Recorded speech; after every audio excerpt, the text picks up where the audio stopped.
Déménager le stade de Gerland pour qu'il vienne à Dessines, c'est complètement une connerie. La question à se poser, c'est pourquoi l'OL veut déménager sur Dessines et pourquoi ils veulent venir sur Dessines. Parce qu'ils veulent investir des terrains qui sont communaux.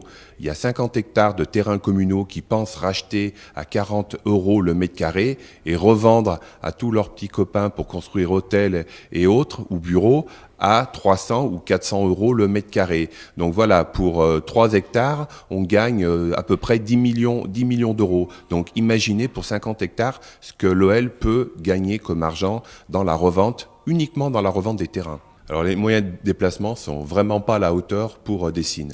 L'OL nous annonce une accessibilité meilleure à Dessines qu'à Gerland. On se fout vraiment de la gueule des gens. Puisque l'accessibilité à Gerland, on peut le rappeler quand même, il y a le métro qui continue maintenant sur Oulin, il y a un tramway qui va arriver à 200 mètres des portes du stade, et il y a maintenant aussi une gare qui va être inaugurée ce soir, le 8 décembre, par Colomb, une gare Jean Masset. On va venir sur Dessines, où il n'y a pas de métro, où il n'y a pas de train, où il y a un tramway qui est complètement saturé, et où il y a des infrastructures avec des voies de 2 fois une voie, presque des routes de campagne, avec une rocade qui passe à côté, qui est déjà complètement saturée. On nous annonce 100, 120, 150 millions d'infrastructures pour organiser le grand stade et organiser le site du Montou. Sauf qu'on sait très bien que c'est vraiment minorer le budget. Pour faire passer un budget, il faut le minorer, et les politiques savent très bien et le font très bien. Derrière, nous, on a calculé, c'est simple.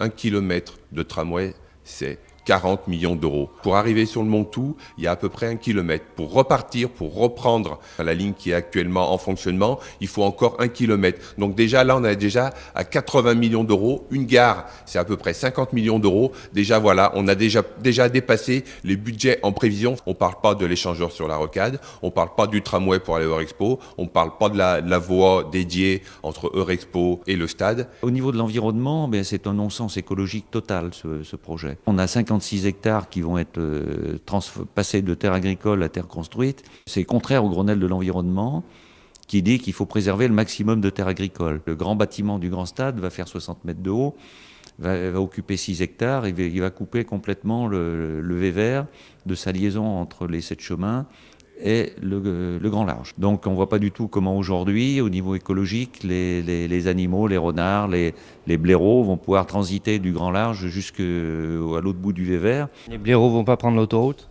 Non, alors on nous explique qu'effectivement ils vont prendre le grand mail planté réservé aux piétons de 150 mètres de large.